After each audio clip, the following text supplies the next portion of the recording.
Love. From Essays, First Series, by Ralph Waldo Emerson. This recording is in the public domain. Read by Bob Neufeld. I was as a gem concealed. Me my burning ray revealed. Koran. Every promise of the soul has innumerable fulfilments. Each of its joys ripens into a new want. Nature, uncontainable, flowing, forelooking, in the first sentiment of kindness, anticipates already a benevolence which shall lose all particular regards in its general light. The introduction to this felicity is in a private and tender relation of one to one, which is the enchantment of human life, which, like a certain divine rage and enthusiasm, seizes on man at one period and works a revolution in his mind and body, unites him to his race, pledges him to the domestic and civic relations, carries him with new sympathy into nature, enhances the power of the senses, opens the imagination, adds to his character heroic and sacred attributes, establishes marriage, and gives permanence to human society. The natural association of the sentiment of love with the heyday of the blood seems to require that in order to portray it in vivid tints, which every youth and maid should confess to be true to their throbbing experience, one must not be too old. The delicious fancies of youth reject the least savour of the mature philosophy, as chilling with age and pedantry their purple bloom. And therefore I know I incur the imputation of unnecessary hardness and stoicism from those who compose the court and parliament of love. But from these formidable censors I shall appeal to my seniors, for it is to be considered that this passion of which we speak, though it begin with the young, yet forsakes not the old, or rather suffers no one who is truly its servant to grow old, but makes the aged participators of it not less than the tender maiden, though in a different and nobler sort. For it is a fire that, kindling its first embers in the narrow nook of a private bosom, caught from a wandering spark out of another private heart, glows and enlarges until it warms and beams upon multitudes of men and women, upon the universal heart of all, and so lights up the whole world and all nature with its generous flames. It matters not, therefore, whether we attempt to describe the passion at 20, at 30, or at 80 years. He who paints it at the first period will lose some of its later, he who paints it at the last some of its earlier traits. Only it is to be hoped that by patience and the Muses' aid we may attain to that inward view of the law which shall describe a truth ever young and beautiful, so central that it shall commend itself to the eye, at whatever angle beholden. And the first condition is, that we must leave a too close and lingering adherence to facts, and study the sentiment as it appeared in hope and not in history. For each man sees his own life defaced and disfigured, as the life of man is not to his imagination. Every man sees over his own experience a certain stain of error, whilst that of other men looks fair and ideal. Let any man go back to those delicious relations which make the beauty of his life, which have given him sincerest instruction and nourishment, he will shrink and moan. Alas, I know not why, but infinite compunctions embitter in mature life the remembrances of budding joy, and cover every beloved name. Everything is beautiful seen from the point of the intellect or as truth, but all is sour if seen as experience. Details are melancholy, the plan is seemly and noble. In the actual world, the painful kingdom of time and place, dwell care and canker and fear. With thought, with the ideal, is immortal hilarity, the rose of joy. Round it all the Muses sing. But grief cleaves to names and persons and the partial interests of to-day and yesterday. The strong bent of nature is seen in the proportion which this topic of personal relations usurps in the conversation of society. What do we wish to know of any worthy person so much as how he has sped in the history of this sentiment. What books in the circulating libraries circulate? How we glow over these novels of passion, when the story is told with any spark of truth and nature! And what fastens attention in the intercourse of life, like any passage betraying affection between two parties? Perhaps we never saw them before, and never shall meet them again, but we see them exchange a glance or betray a deep emotion, and we are no longer strangers. We understand them, and take the warmest interest in the development of the romance. All mankind love a lover. The earliest demonstrations of complacency and kindness are nature's most winning pictures. It is the dawn of civility and grace in the coarse and rustic. The rude village boy teases the girls about the schoolhouse door, but to-day he comes running into the entry and meets one fair child disposing her satchel. He holds her books to help her, and instantly it seems to him as if she removed herself from him infinitely and was a sacred precinct. Among the throng of girls he runs rudely enough, but only one distances him. And these two little neighbors, that were so close just now, have learned to respect each other's personality. Or who can avert his eyes from the engaging, half-artful, half-artless ways of schoolgirls who go into the country shops to buy a skein of silk or a sheet of paper, and talk half an hour about nothing with the broad-faced, good-natured shop-boy? In the village they are on a perfect equality, which love delights in, and without any coquetry the happy, affectionate nature of woman flows out in this pretty gossip.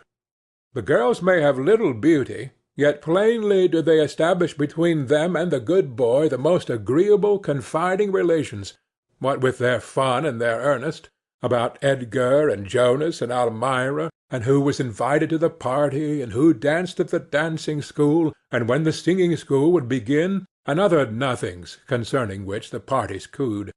By and by that boy wants a wife, and very truly and heartily will he know where to find a sincere and sweet mate, without any risk such as Milton deplores as incident to scholars and great men.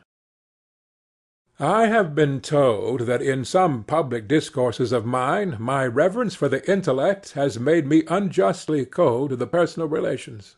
But now I almost shrink at the remembrance of such disparaging words.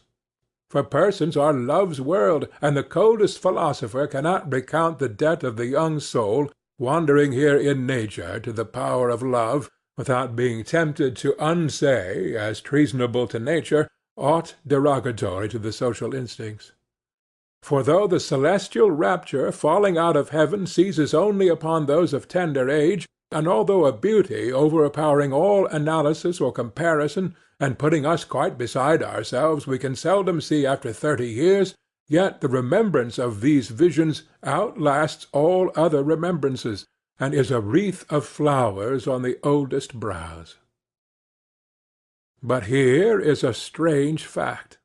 It may seem to many men, in revising their experience, that they have no fairer page in their life's book than the delicious memory of some passages wherein affection contrived to give a witchcraft, surpassing the deep attraction to its own truth, to a parcel of accidental and trivial circumstances. In looking backward, they may find that several things which were not the charm have more reality to this groping memory than the charm itself which embalmed them. But be our experience in particulars what it may, no man ever forgot the visitations of that power to his heart and brain which created all things anew, which was the dawn in him of music, poetry, and art, which made the face of nature radiant with purple light, the morning and the night varied enchantments, when a single tone of one voice could make the heart bound, and the most trivial circumstance associated with one form is put in the amber of memory, when he became all eye when one was present, and all memory when one was gone; when the youth becomes a watcher of windows and studious of a glove, a veil, a ribbon, or the wheels of a carriage; when no place is too solitary and none too silent for him who has richer company and sweeter conversation in his new thoughts than any old friends, though best and purest, can give him. For the figures, the motions, the words of the beloved object are not like other images written in water, but, as Plutarch said, enamelled in fire, and make the study of midnight. Thou art not gone, being gone. Where'er thou art, thou leavest in him thy watchful eyes, in him thy loving heart. In the noon and the afternoon of life we still throb at the recollection of days when happiness was not happy enough, but must be drugged with the relish of pain and fear. For he touched the secret of the matter who said of love, all other pleasures are not worth its pains. And when the day was not long enough, but the night too must be consumed in keen recollections, when the head boiled all night on the pillow with the generous deed it resolved on, when the moonlight was a pleasing fever, and the stars were letters, and the flowers ciphers, and the air was coined into song, when all business seemed an impertinence, and all the men and women running to and fro in the streets mere pictures. The passion rebuilds the world for the youth. It makes all things alive and significant. Nature grows conscious. Every bird on the boughs of the tree sings now to his heart and soul. The notes are almost articulate. The clouds have faces as he looks on them. The trees of the forest, the waving grass, and the peeping flowers have grown intelligent, and he almost fears to trust them with the secret which they seem to invite. Yet nature soothes and sympathizes. In the green solitude he finds a dearer home than with men. Fountain-heads and pathless groves, places which pale passion loves, moonlight walks, when all the fowls are safely housed save bats and owls, a midnight bell, a passing groan, these are the sounds we feed upon. Behold there in the wood the fine madman. He is a palace of sweet sounds and sights. He dilates. He is twice a man. He walks with arms akimbo. He soliloquizes. He accosts the grass and the trees. He feels the blood of the violet, the clover, and the lily in his veins, and he talks with the brook that wets his foot. The heats that have opened his perceptions of natural beauty have made him love music and verse. It is a fact often observed that men have written good verses under the inspiration of passion who cannot write well under any other circumstances. The like force has the passion over all his nature. It expands the sentiment. It makes the clown gentle and gives the coward heart. Into the most pitiful and abject it will infuse a heart and courage to defy the world, so only it have the countenance of the beloved object. In giving him to another, it still more gives him to himself. He is a new man, with new perceptions, new and keener purposes, and a religious solemnity of character and aims. He does not longer appertain to his family and society. He is something. He is a person. He is a soul. And here let us examine a little nearer the nature of that influence which is thus potent over the human youth. Beauty, whose revelation to man we now celebrate, welcome as the sun wherever it pleases to shine, which pleases everybody with it and with themselves, seems sufficient to itself. The lover cannot paint his maiden to his fancy poor and solitary. Like a tree in flower, so much soft budding and forming loveliness is society for itself. And she teaches his eye why beauty was pictured with loves and graces attending her steps. Her existence makes the world rich. Though she extrudes all other persons from his attention as cheap and unworthy, she indemnifies him by carrying out her own being into something impersonal, large, mundane, so that the maiden stands to him for a representative of all select things and virtues. For that reason the lover never sees personal resemblances in his mistress to her kindred or to others. Her friends find in her a likeness to her mother, or her sisters, or to persons not of her blood. The lover sees no resemblance, except to summer evenings and diamond mornings, to rainbows and the song of birds. The ancients called beauty the flowering of virtue. Who can analyze the nameless charm which glances from one and another face and form? We are touched with emotions of tenderness and complacency, but we cannot find whereat this dainty emotion, this wandering gleam, points. It is destroyed for the imagination by any attempt to refer it to organization. Nor does it point to any relations of friendship or love known and described in society, but, as it seems to me, a quite other and unattainable sphere, to relations of transcendent delicacy and sweetness, to what roses and violets hint and foreshow. We cannot approach beauty. Its nature is like opaline dove's neck lustres, hovering and evanescent. Herein it resembles the most excellent things, which all have this rainbow character, defying all attempts at appropriation and use. What else did Jean Pierre Richter signify when he said to music, "Away, away, thou speakest to me of things which in all my endless life I have not found and shall not find"? The same fluency may be observed in every work of the plastic arts. The statue is then beautiful when it begins to be incomprehensible, when it is passing out of criticism and can no longer be defined by compass and measuring wand, but demands an active imagination to go with it, and to say what it is in the act of doing. The god or hero of the sculptor is always represented in a transition from that which is representable to the senses to that which is not. Then first it ceases to be a stone. The same remark holds of painting, and of poetry the success is not attained when it lulls and satisfies, but when it astonishes and fires us with new endeavours after the unattainable. Concerning it, Landor inquires whether it is not to be referred to some purer state of sensation and existence. In like manner, personal beauty is then first charming and itself when it dissatisfies us with any end, when it becomes a story without an end, when it suggests gleams and visions, and not earthly satisfactions, when it makes the beholder feel his unworthiness, when he cannot feel his right to it, though he were Caesar. He cannot feel more right to it than to the firmament and the splendors of the sunset. Hence arose the saying, "If I love you, what is that to you?" We say so because we feel that what we love is not in your will, but above it. It is not you, but your radiance. It is that which you know not in yourself, and can never know.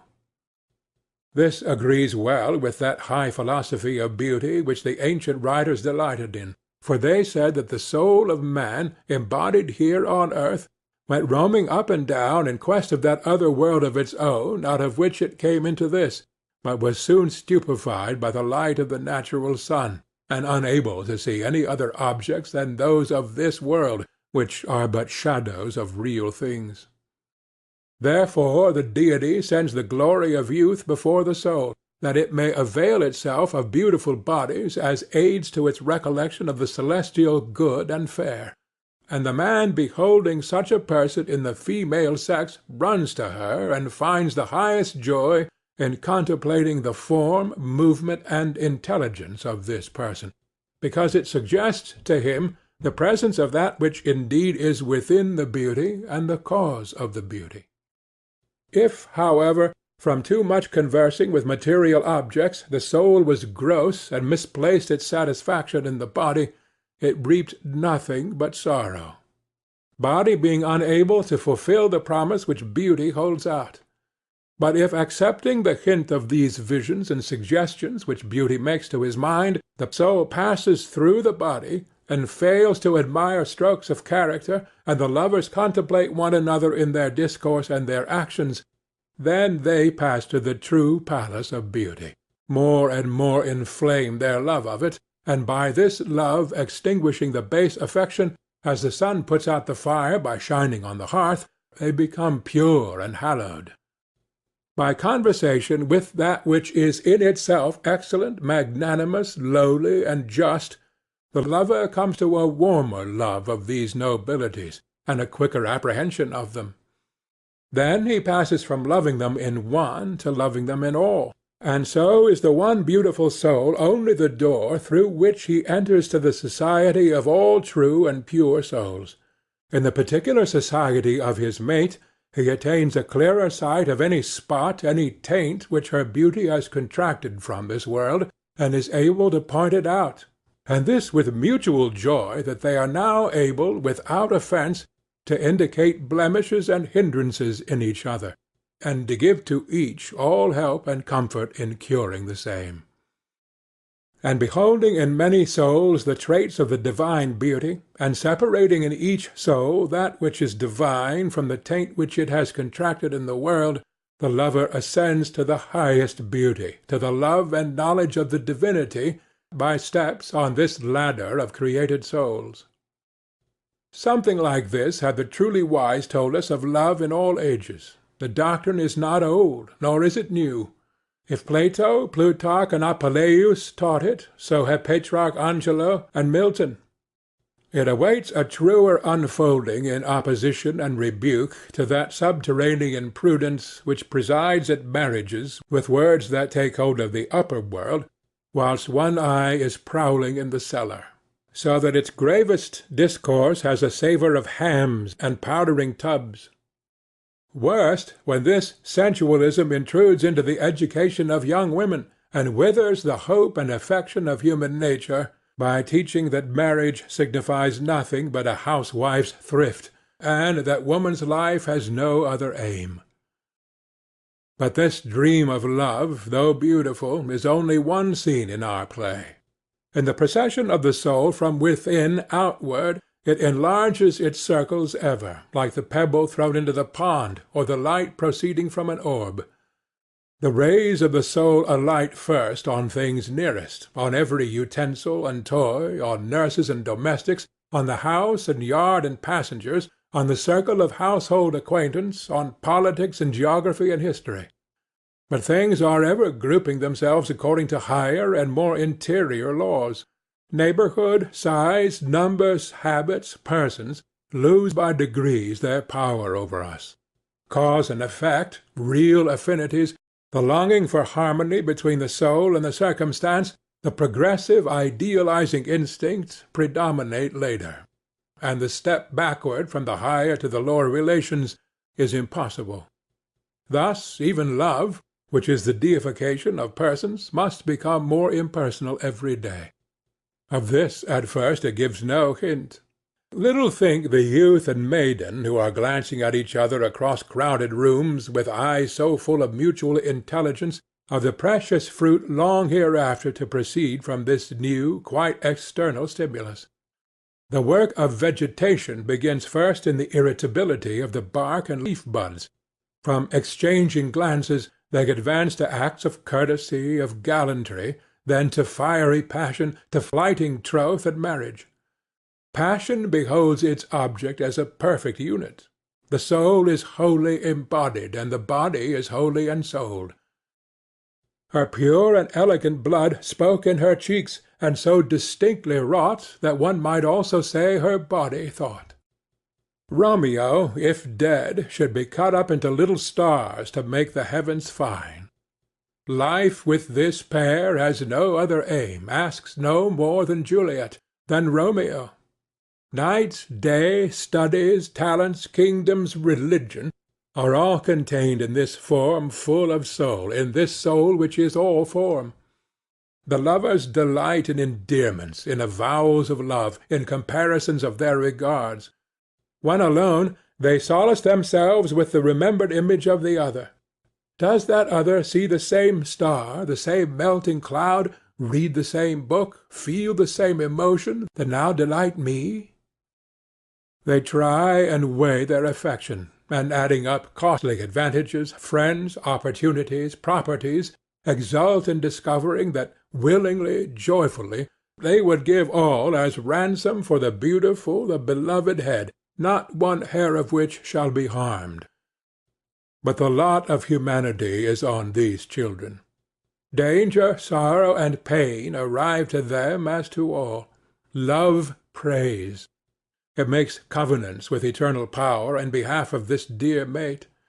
The union which is thus effected, and which adds a new value to every atom in nature, for it transmutes every thread throughout the whole web of relation into a golden ray, and bathes the soul in a new and sweeter element, is yet a temporary state. Not always can flowers, pearls, poetry, protestations, nor even home in another heart, content the awful soul that dwells in clay. It arouses itself at last from these endearments as toys, and puts on the harness, and aspires to vast and universal aims. The soul which is in the soul of each, craving a perfect beatitude, detects incongruities, defects, and disproportion in the behavior of the other. Hence arise surprise, expostulation, and pain. Yet that which drew them to each other was signs of loveliness, signs of virtue, and these virtues are there, however eclipsed. They appear and reappear and continue to attract, but the regard changes, quits the sign, and attaches to the substance. This repairs the wounded affection.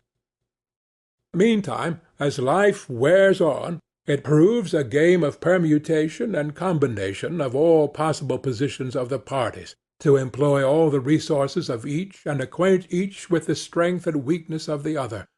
For it is the nature and end of this relation that they should represent the human race to each other. All that is in the world which is or ought to be known is cunningly wrought into the texture of man, of woman. The person love does to us fit, like manna, has the taste of all in it.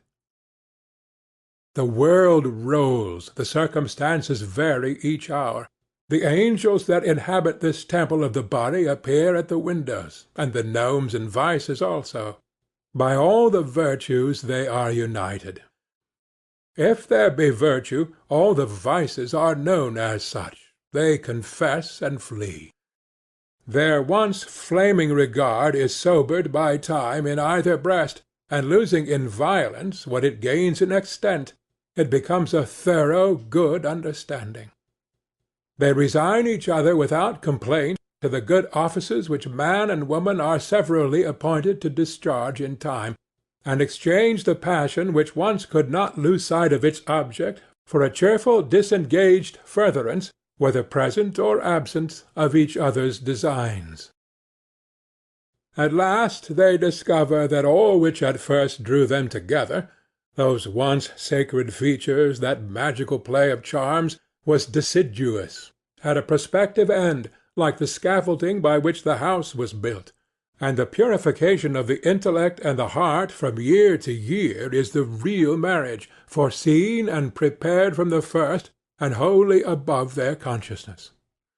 Looking at these aims, with which two persons, a man and a woman, so variously and correlatively gifted, are shut up in one house to spend in the nuptial society 40 or 50 years, I do not wonder at the emphasis with which the heart prophesies this crisis from early infancy, at the profuse beauty with which the instincts deck the nuptial bower, and nature and intellect and art emulate each other in the gifts and the melody they bring to the epithalamium. Thus we are put in training for a love which knows not sex, nor person, nor partiality, but which seeks virtue and wisdom everywhere, to the end of increasing virtue and wisdom. We are by nature observers, and thereby learners. That is our permanent state. But we are often made to feel that our affections are but tenths of a night. Though slowly and with pain the objects of the affections change, as the objects of thought do. There are moments when the affections rule and absorb the man, and make his happiness dependent on a person or persons. But in health the mind is presently seen again. Its overarching vault, bright with galaxies of immutable lights, and the warm loves and fears that swept over us as clouds, must lose their finite character and blend with God to attain their own perfection. But we need not fear that we can lose anything by the progress of the soul. The soul may be trusted to the end. That which is so beautiful and attractive as these relations must be succeeded and supplanted only by what is more beautiful, and so on for ever. End of Love.